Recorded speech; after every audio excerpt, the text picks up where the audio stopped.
if you could change school, add something, delete something, I mean, it could be anything, like make the day longer, shorter, more technology, less, like anything, think out of the box. What's something that you would do differently in a public high school that you think would help people more? Like, you went to a pretty good school, you know, and you're doing well now, but what would have been better than what you experienced or what most kids get? I feel like, honestly, I feel like we need to pay teachers more, just because it's very obvious that a lot of teachers, at least when I was in high school, were very jaded or just like did not care. And I feel like that's why I gravitated towards your class a lot, because you actually took the time to get to know everyone.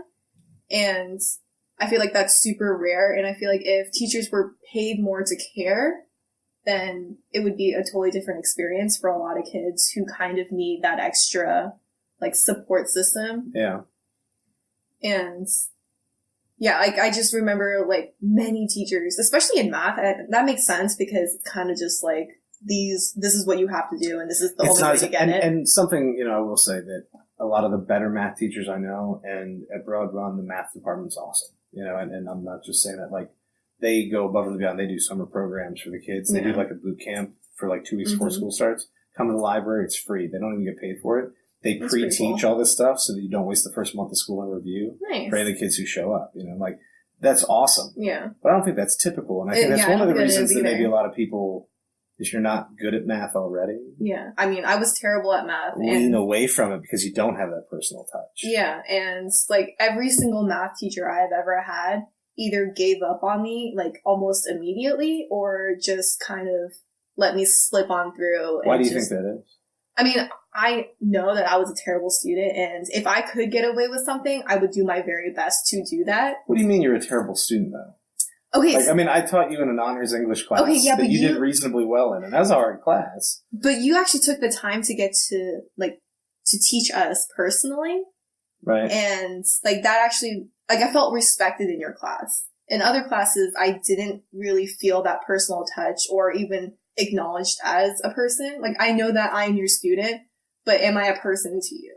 Because a lot of the time, yeah, exactly. And like, I felt a lot of the times that we were kind of just like overlooked. And if I slipped out of the class to go to the bathroom and then like never came back, they wouldn't even notice. And I would come back the next class and they'd be like, do you have this and this? And I'm like, I didn't even get that paper because I wasn't even here. Or they notice, but it's not worth the time to write an email, do the report. Exactly. And I will, you know, to put into a little bit of context, maybe even for you, but certainly for, say, anyone who's listening that would be older and wasn't in or around schools at that time. Like, what year did we say? 2010? 2011 is when I graduated. 11. So I taught you 9, 10, and you graduated 10, 11. Yeah. Right? Mm-hmm.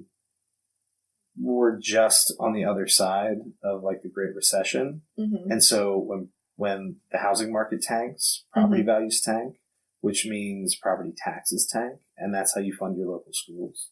And so that was right around the point where, like, I didn't get a pay raise for like 3 years or something. And so I think that concern about paying teachers changes time to time. You know, are you getting raises or are your cost of living adjustments keeping up with?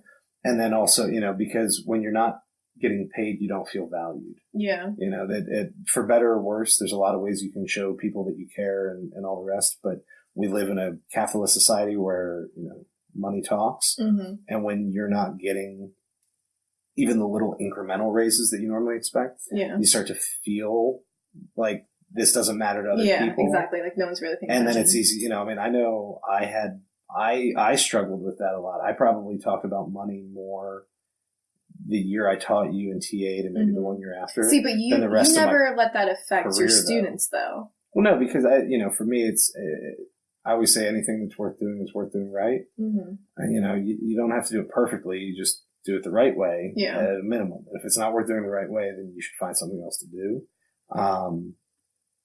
But, you know, the pay teachers more is good, assuming that you have good teachers. That's a good point. Yeah. You know, I guess I just like assumed that a lot of like the laziness behind like teachers is the fact that they're not getting paid enough just because I'm see that around a lot. Yeah. But I mean, honestly, teachers could just be lazy just because they're lazy. Yeah, that's how you become a teacher. I mean, on average, that's actually a thing. On average, I think that teachers' SAT scores are lower. I mean, not that your SAT matters that much later in life, but it gives an indication of what you were doing in school or the prep you did or whatever, general aptitude. Teachers have like a slightly lower SAT score on average than similar professionals, like say an accountant or someone had to go a similar amount of school and training. And you know, so that's not good. And when people know that, they say, well, why would I pay for a dummy to teach my kid or do whatever? I don't know. For me, I always say I'm paid perfectly for the time I'm at work. It's all the stuff I do outside of work. You know, it's grading papers at home, doing planning at home, answering emails at home. Those are the things, like at this point, because we're, you know, knock on wood, everything's going okay financially at the moment. Like I got a raise this year. Like they're adjusting the schedule. Thanks. Like the first like big adjustment that I've ever really seen. Nice. If I complain about money now, it's because I've been doing a lot of work at home. I'm paid perfectly fine when I'm at work. Like if I worked in a poor rural or inner city school, that would be a different thing. But you know, I don't know. Like, okay, so you're in private enterprise, right? So I think now they say in the average career for people working in the private